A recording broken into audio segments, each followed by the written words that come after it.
लखनऊ में बात किया जाए तो आलमबाग में ये जो झोपड़पट्टी है रेलवे की जमीन पे लोग काफी दिनों से कब्जा कर रखे हैं, जिसमें 1000 से 1200 लोग वहाँ पे होंगे जो रोहिंग्या बताया जा रहा है। मैंने इस संबंध में माननीय मुख्यमंत्री जी को और लखनऊ की तेज तर्रार जो भारत में सबसे ज्यादा चर्चित मेयर हमारी हैं सुषमा खरकवार जी, उन्होंने भी कहा है कि जल्द से जल्द, अभी मेरी 2 दिन पहले ही उनसे वार्ता हुई है, जल्द से जल्द सारे उच्च अधिकारियों को भी सूचित किया गया कि बड़ी तादाद में वहां पर अनैतिक कार्य भी हो रहे हैं जो समाज को के लिए ड्रग्स से लगा के तमाम ऐसी चीजें हैं जो मुझे सूत्रों के हवाले से पता चला है कि वहां हो रही हैं।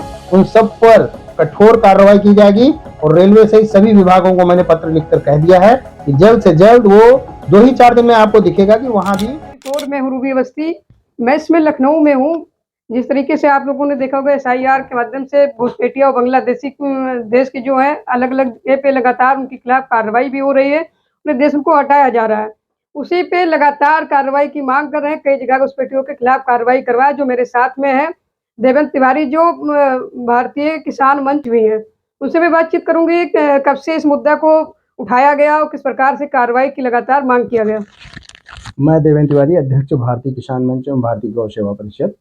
ये करीब 2 वर्षों से मैं इस पे काम कर रहा था और हाल में ही करीब लगभग 5 महीने 4.5 महीने के आसपास हो गए। फिर मैंने भारत के तमाम जगहों से कलेक्ट किया एविडेंस और देखा कि किस तरह भारत की डेमोग्राफी चेंज हो रही है। लगातार एक समुदाय विशेष के लोग आकर के बाहर से आकर के हमारे भारत में किस तरह रह रहे हैं। डाटा एकत्रित किया और फिर मैंने लैक्स रीडर, एक संस्था है जो जिसको चलाते हैं कार्तिकेय सिंह जी, वो जो लंदन और यूपी इंडिया दोनों जगह ही प्रैक्टिस करते हैं, एडवोकेट साहब, उनसे मिला और उसके बाद मैंने माननीय उच्च न्यायालय में एक PIL दाखिल की कि जिस तरह से हमारे देश में अवैध बांग्लादेशी घुसपैठिए एवं रोहिंग्या इस तरह के लोग बिना अनलीगल तरीके से रह करके हमारे देश के संसाधनों पे कब्जा करते जा रहे हैं, लगातार बड़े स्तर पर ये कार्य हो रहा था, तो माननीय न्यायालय ने उसको गंभीरता से लिया और उत्तर प्रदेश सहित भारत सरकार की सभी एजेंसियों को एकदम बहुत कड़े निर्देश दिए कि जल्द से जल्द इस पर कार्रवाई करके कोर्ट को अवगत कराया जाए। इसी क्रम में माननीय सर्वोच्च न्यायालय ने भी कहा कि किसी को रेड कारपेट नहीं बिछाई जा सकती है। जब इसके अगेंस्ट लोगों ने अपनी बात कही तो माननीय सर्वोच्च न्यायालय ने भी कहा कि रेड कारपेट नहीं बिछाई जा सकती और हमारे यहाँ उच्च न्यायालय लखनऊ खंडपीठ ने भी कहा कि इस पर सभी लोग अपना जवाब दाखिल, लगभग कई सारे लोगों ने अपने जवाब दाखिल किए हैं, लेकिन वो उसका हमने रिप्लाई भी दाखिल कर दिया है। लेकिन इस समय उत्तर प्रदेश के मुख्यमंत्री पूरे भारत में सबसे तेजी के साथ रोहिंग्या और बांग्लादेशियों के खिलाफ एक अभियान चलाया है, सर्च ऑपरेशन चलवाया, जिसमें बहुत सहयोग कर रहे हैं और हम लोग भी रात दिन प्रयास कर रहे हैं कि किस तरह से इन रोहिंग्या और बांग्लादेशियों को बाहर किया जाए। बड़े स्तर पे हमारे जो राजधानी जैसी जगह पर हमारे नगर निगम, हमारे जल निगम पर इन लोगों ने कब्जा कर रखा था। अवैध तरीके से ID, आधार सब बनवा करके कार्य कर रहे थे। वो धीमे-धीमे करके 1 ही 2 दिन में ऐसा असर हुआ कि लगभग सब भाग गए।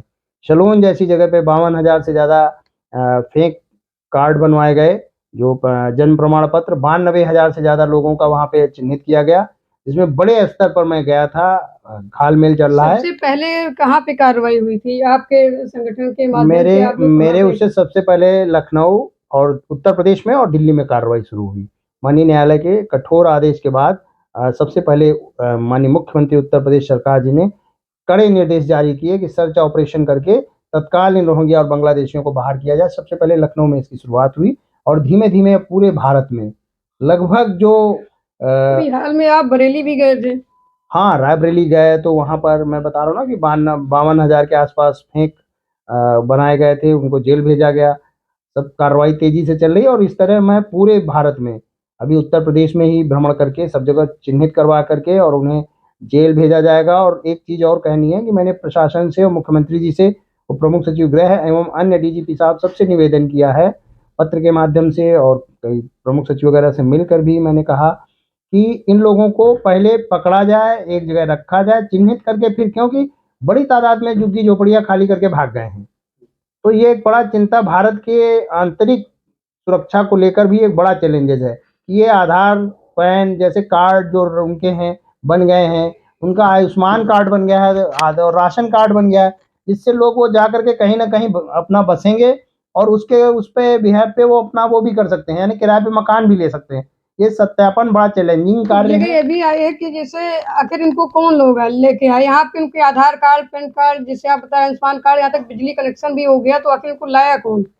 देखिए, बहुत पहले से जो लगातार जो नीति कांग्रेस की रही है, मैं कांग्रेस की ही नीति कहूँगा कि लगातार उन्होंने, जब धर्म के आधार पर 2 देशों को बँटवारा हुआ, पाकिस्तान बनाया गया और हिंदुस्तान बनाया गया, तो हिंदुस्तान में इनको रखने की ज़रूरत ही नहीं थी। सबको बाहर कर दिए धीमे-धीमे, धीमे-धीमे करके। अब आप देखिए, तमाम जगहों पर मैंने लाइव करके दिखाया, एक आदमी 5 पत्नियाँ, 25 बच्चे। अब ये किस तरह का, और पूछो तो कहते हैं कि ये सब अल्लाह की देन है, खा लेंगे, कमा लेंगे। ये खा कमा नहीं लेंगे, हमारे भारत के संसाधनों पर पूरी तरह से कब्जा करना चाह रहे हैं और इस्लामिक कंट्री बनाना चाह रहे हैं। छोटी-छोटी झुग्गियों में कट्टरता को लेकर मदरसे संचालित हो रहे थे लखनऊ में, और मैं ये बड़ा अचंभित हूँ कि इंटेलिजेंस विभाग क्या कर रहा था और अभी तक क्या कर रहा है, कि जो अभी तक चिन्हित करके इन लोगों के ऊपर अभी कोई ऐसी गया तो पूरे सारे लोग भाग चुके हैं। लगभग रायबरेली ही नहीं, लखनऊ के भी लगभग सभी झुग्गी झोपड़ियाँ जो रोहिंग्या और बांग्लादेशी थे, वो छोड़ के रातों रात भाग गए हैं। और हमारे यहाँ की जो मेयर साहिबा लखनऊ हैं, की एक वीडियो वायरल हुई थी अभी, जी, जिसमें वो लोग दावा कर रहे हैं कि इसमें नगर विकास में किसमें काम कर रहे थे, वो लोग कह रहे थे यही की आईडी है और सरकारी डिपार्टमेंट में काम भी कर रहे हैं। नगर निगम के वो लोग थे, नगर निगम में कार्य कर रहे थे और रातों रात को सारे नौकरी छोड़ के चले गए। एटीएस, एनआईए इनकी पूरी तरह से जांच कर रही है, बड़े स्तर पे एसटीएफ सहित सभी जांच एजेंसियां, क्योंकि उत्तर प्रदेश में सबको मालूम है कि ऐसे लोगों के ऊपर कैसी कार्रवाई माननीय मुख्यमंत्री जी करते हैं। माननीय मुख्यमंत्री जी ने कड़े निर्देश जारी किए हैं कि किसी प्रकार की कोई भी चीज बर्दाश्त नहीं किया जाएगा और रोहिंग्या और बांग्लादेशियों को जल्द से जल्द उत्तर प्रदेश सहित पूरे भारत से बाहर निकालने का काम किया जाएगा। जिससे आप लोगों ने देखा होगा कि माननीय मुख्यमंत्री योगी आदित्यनाथ जीरो टॉलरेंस की सरकार की बात की जा रही है और लगातार रोहिंग्या बांग्लादेशी पे कड़े एक्शन मोड में इसमें है और हर देश में अलग अलग जगह से उनको हटाया जा रहा है, अलग अलग एजेंसी लगाई गई है, उनकी सत्यापन हो रही है। जो एस आर आई की जो फार्म भरा जा रहा है उनकी, उससे पता लग रहा है कि यहाँ के मूल निवासी है कि नहीं है। एसआईआर के लोग जो विपक्ष की पार्टियां हैं वो लोग कह रहे हैं तो फर्जी तरीके से हो रहा है। देखिए, एसआईआर जो है एक वैध चीज है कि जिनके पेपर्स हैं, जो लोग लगे हुए हैं, अच्छे से किया जा रहा है। अब बताइए कि 3 ढाई करोड़ का डाटा आ रहा है कि फर्जी है। तो अगर हमारे भारत में, उत्तर प्रदेश में इस तरह के लोग रहेंगे, और मैं सभी विपक्षी पार्टियों से कहूंगा, एसआईआर से कुछ फायदा होगा?